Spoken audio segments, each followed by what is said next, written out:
Good evening, viewers of Olelo Television. Welcome to another segment of Bring the World Home. Bring the World Home is a production of the Returned Peace Corps Volunteers of Hawaii.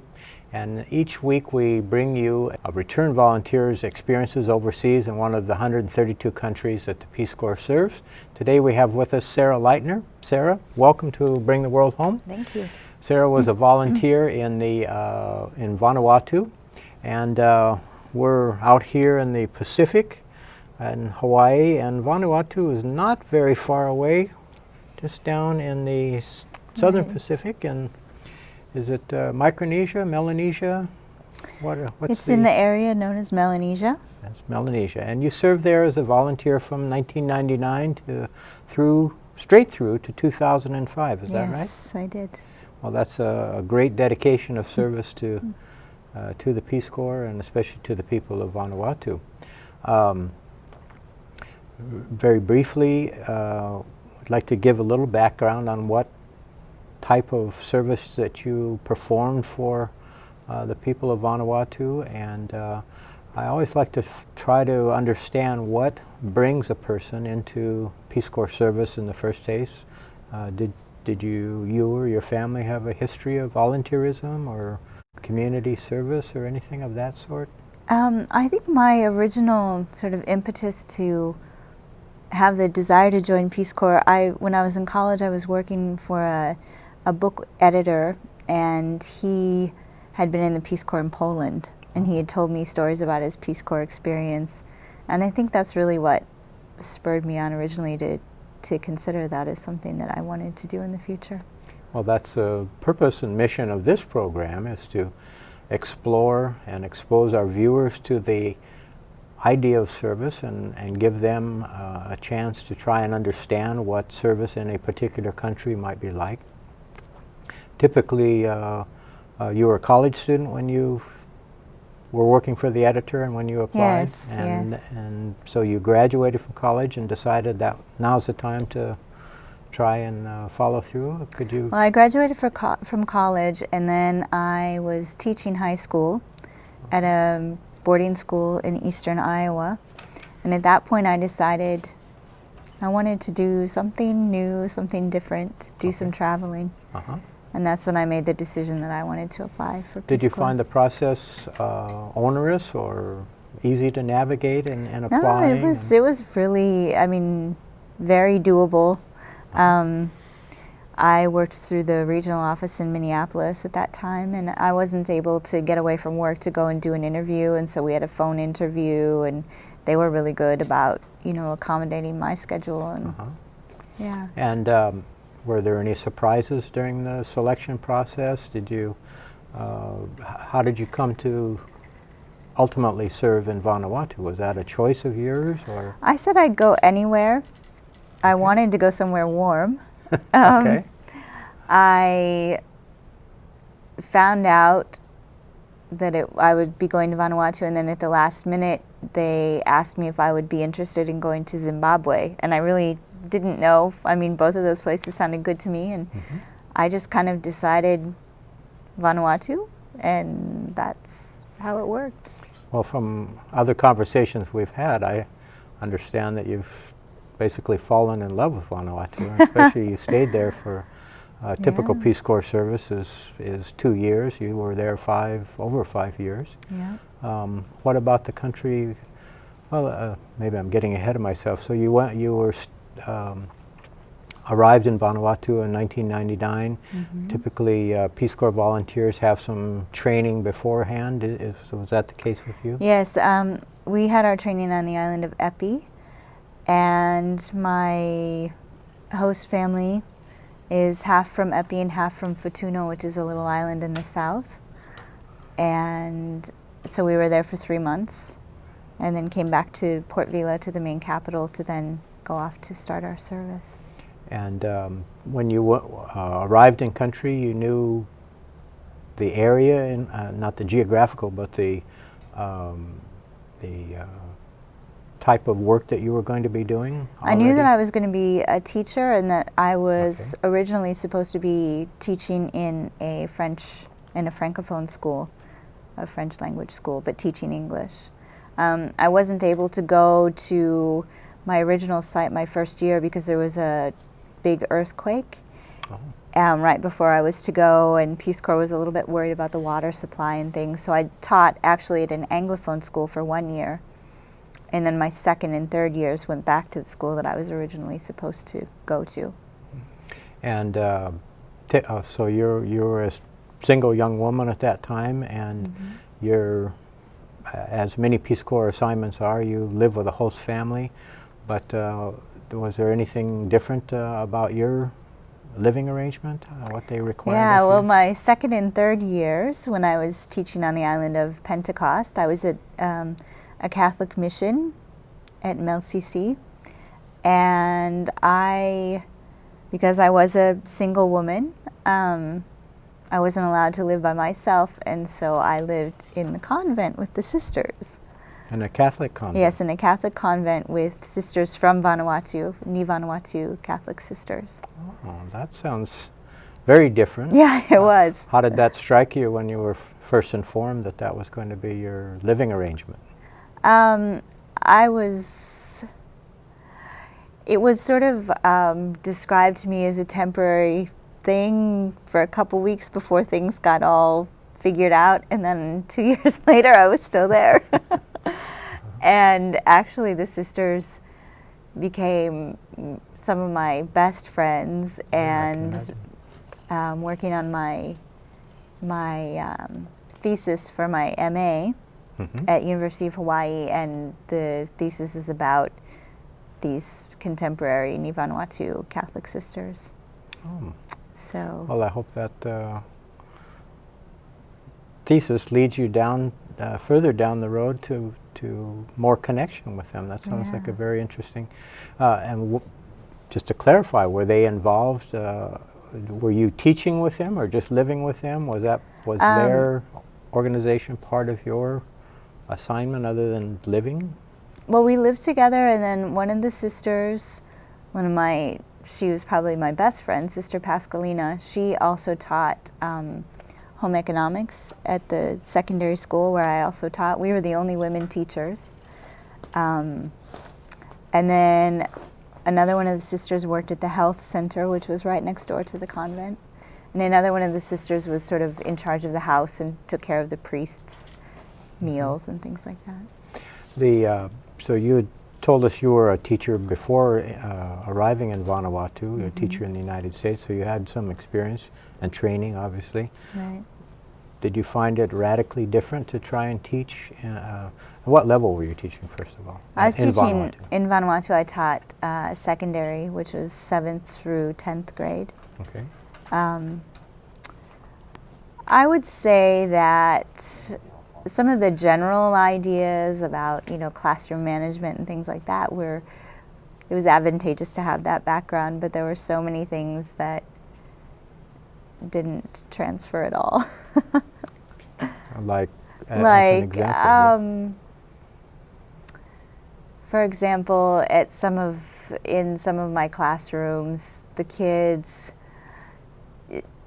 you couldn't just kind of point to a student and say, I want you to go to the board and do this, because that would shame them completely. It was too much of an individual process. But if you would, send 3 or 4 of them to the board at the same time, then that was fine. So there are all these sort of little things that I had to figure out the best way to interact with my students. The cultural context of Correct. trying to achieve your mission. Right.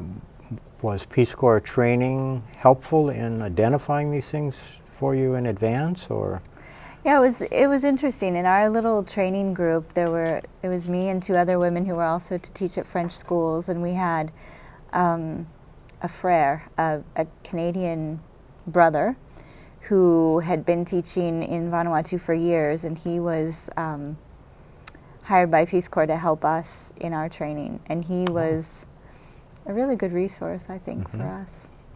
And did you, the idea of Peace Corps service is to, one of the ideas, I should say, is to expose American Peace Corps volunteers to foreign countries and the nature of how they do things, and in so doing to bring about some mutual understanding. Had there been volunteers in Vanuatu before your group? Yeah, there had been volunteers for perhaps, I think, probably about 10 years. Oh, we were group 12, so 12 years. Okay. The particular school where I taught, Collège de Mencici, there had never been a Peace Corps volunteer there before. So that was a new experience. Mm-hmm. How did they view volunteers? How did they view you as an American person coming to work with them? I think in the beginning it was a challenge. It was a challenge for all of us, but I think that a good challenge. You know, we learned so much from each other, and I think that that's one of the most significant things about Peace Corps. I think you receive so much more than you even give. You know, and I learned so much being there as well. What are some of the things that you cherish from that you learned? I mean, that were real eye openers. I mean, my family in the U.S., we're a really close family, and we have, you know, my whole family still lives in the same general area, and I think that's one of the things that I also appreciated about Vanuatu is the extended family network and how people just help one another, and it's all about reciprocal relationships and building those relationships. And you know, you do something for someone else and they do something for you later, and it all just kind of works together. Yeah. And so there, you were new at this school, but the host country people had the Ni Vanuatu as how they identify themselves. Is that right? Do the Ni Vanuatu look upon Peace Corps, at least from your vantage point, as a real benefit? Is it worth, do they believe it's worth it for I think so. I mean, volunteers to be in country? Yeah. It was a new sort of perspective, you know, and it was kind of a little bit of intrigue, and you know, we all learned from one another, and yeah, I think they were, I mean, they were really happy to. What kinds of intrigue materialized in your view? What was the nature of the intrigue? I think maybe just like the different things that I would do in a classroom, you know, sort of different styles of learning and different ways of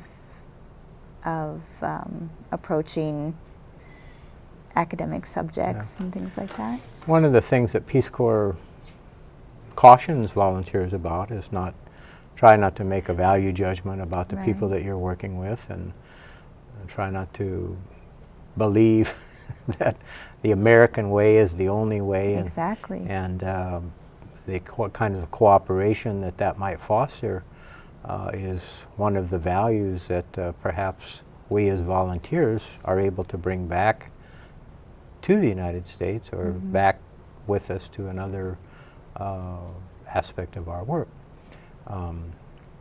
And you said a few minutes ago that your experience was much more about receiving than giving. What were the kinds of things that you have brought back with you? Now, you said you came back to Hawaii from Vanuatu and started going to school here at the University of Hawaii. What aspects of your experience have you brought with you that you feel are still a benefit to you? I think one of the things that I really appreciate, one of the things that I learned in Vanuatu is just how to sit back and relax, you know, how to just let things happen and not really get too upset about anything. Everything will work out in the end, and yeah, that was, I think, one of the major things that I learned when I was there. Is that because of kava consumption or just the Perhaps. culture? Is it just cultural perspective on how to live a life. You know, the plane comes when the plane comes. You'll get on it whenever it comes. It might come today, it might come tomorrow, or who knows when, but it'll come. You know. Was that difficult to did you have to adjust, or did that come you have naturally to. You can't, you know, you can't survive if you don't. Yeah. But I think, you know, I had gone to college on the East Coast and was sort of in that whole really fast-paced sort of way of life, and then it was nice to realize that life doesn't have to be that way, you know. What do your friends think about your service in the Peace Corps and in this faraway place? I was so fortunate because my parents came to visit 3 times. My grandma wonderful. came twice. I had many visits back from people from Iowa and from college friends. I was just so lucky. One of my aunts, one of my uncles. So that's one of the things too that I feel so fortunate with. It's fortunate about is that when I came back home, it wasn't like I was coming back and no one knew where I'd been or what I'd been doing, or you know, because I was able to share so many things with my family because they were willing to make that long plane ride too. Yeah. Were they able to appreciate it in the same way that you did, do you think? Or yeah, I mean, granted they were coming as, you know, visitors for a couple weeks at a time. However, I did have one friend who came, she came and visited me 4 times. Oh. And she would spend months at a time. Oh, great. But yeah, I think they met my host family. We would go, they came to Pentecost where I was teaching. We went to Epi a couple times to see my host family there. So I felt like, you know, all my families were coming together, and it was really, really great. You were able to blend your biological family with your adopted families in Vanuatu. That's really that's a great aspect of I felt your very service. fortunate about that. That's something to. And what did your friends in Vanuatu think about all of these people coming in? Was it a I think curiosity they were, to them? I think they were happy to see that people were interested, and that, you know, when my parents came from the U.S. and visited my host family in Epi, and, you know, my host family was so happy that my U.S. family was coming, and, you know, it was a big production, and so that was, and actually my host brother and his wife named their latest born daughter after my mother in the U.S. So we have Deborah in Iowa and Deborah in Vanuatu. So that's really neat. That is neat. I understand that in Vanuatu there's a, similar to Hawaii, a so-called pidgin language or pidgin type of language spoken, which is called Bislama. Bislama, yes. And was your how did you find hearing that? Were you able to understand the language right off the bat? And well, I mean, I think it took a couple months, and then once you learn to speak it, then once you can speak it, but then you have to learn all the subtleties and all of the sort of things that are a part of speaking Bislama, because it's not just speaking it; it's knowing how to utilize it. And then when your family came to visit, family and friends came to visit, how was their reaction to this language? Well, they had sort of gotten used to it, because whenever I would talk to them on the phone or whatever, I'd just sort of slip in and out of But it's a pretty complex pidgin language. So you hear it, and it really doesn't sound very much like English at all. And so part of that, typically, as here in Hawaii, pidgin was a way for the different cultures to have a common method of communication. And from what I understand about Vanuatu, there's a wide variety. Well, how many different languages? There's about native languages? 110 indigenous languages for a population of about 200,000 people. Okay. So it's one of the most linguistically diverse places in the entire world. And as I understand it, partly that's a result of colonialism and imperialism over the ages. What British came in, the French came in, Right. Spanish came in. British and French, British primarily. and French. Yeah. And so how do you, in your view, how has this influenced the idea of Bislama? Well, more so than Bislama, I think the influence of colonialism is seen in the educational system, because there's a dual educational system with some French schools and some English schools. So there are these three official languages in the country: Bislama, French, and English. Bislama is sort of this bridging language that everyone speaks because of the fact that there are all of the indigenous languages. Yet students are not allowed to speak any of their indigenous languages or Bislama in the classroom or on school grounds. They're only allowed to speak the languages of instruction, French and English, which I think is a travesty, actually, because Yes. language is such an important, marker of culture and identity. And preserver of culture, certainly. And it's, identity, and that's And how something does that I hope. How does that sit with the students and with the people in general? I mean, with the students, they get in trouble all the time because they are speaking with their. So let me understand, if a student, you said there's French and English and Bislama, so, and the languages of instruction are French and English. So do they have to choose, I'm going to be in French school for my entire career, or? Usually what happens is the parents sort of make that decision, and maybe just because of political things sometimes, maybe they'll have one child who's Anglophone and one child who's Francophone, or how many ever.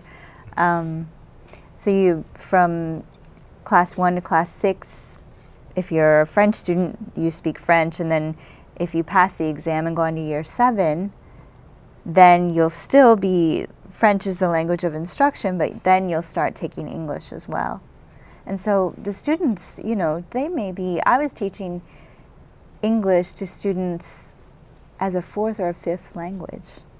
Oh my goodness. Because maybe if their mother or their father had different indigenous languages and they knew Bislama and French. Well, Sarah, in the 3 or 4 minutes that we have left, I know that you're transitioning now from being a student back into service again in Vanuatu. Not with the Peace Corps at this point, not even with the United States organization. Tell us a little bit about what you're going to be doing. When are you going back now? I leave in just a couple weeks. I got a position with AusAid, which is the Australian group that, an aid organization, donor organization. AID is Agency for International Development, Australian. Right, agency. Australian funding. Okay. And I'll be working on a project called the Governance for Growth program, dealing with accountability and transparency and within the Vanuatu government. Well, that's a bit of a transition from teaching high school to deal. Is there some continuity there that you understand? I think so. I mean, I think my experiences in Vanuatu, my understanding of the cultures, Certainly. should help me in this position. Well, when you were doing curriculum development, I think in your as you exited the Peace Corps at that time,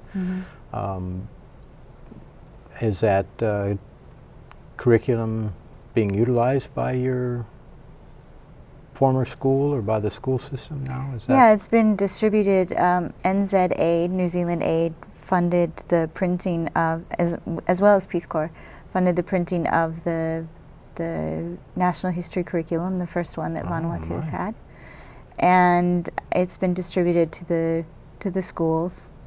It's a secondary level curriculum that starts in the beginning of time up until present. Well, you must really value the lifestyle there to want to go back and for a young woman to spend that much time in a foreign country, and it's beautiful as I can imagine. Very beautiful. And what else is the attraction for you? There? I have a lot of really good friends and former students, and a lot of good reasons to go back. Yeah. Yeah. Well, it's the people. The people are the most important. uh-huh. I mean, my friends and family there.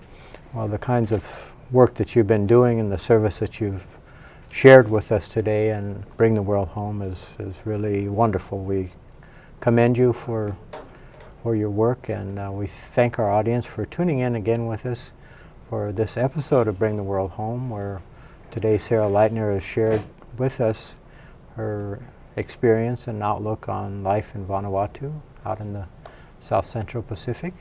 We hope that you'll join us again for another episode, Bring the World Home, production of the Returned Peace Corps Volunteers of Hawaii.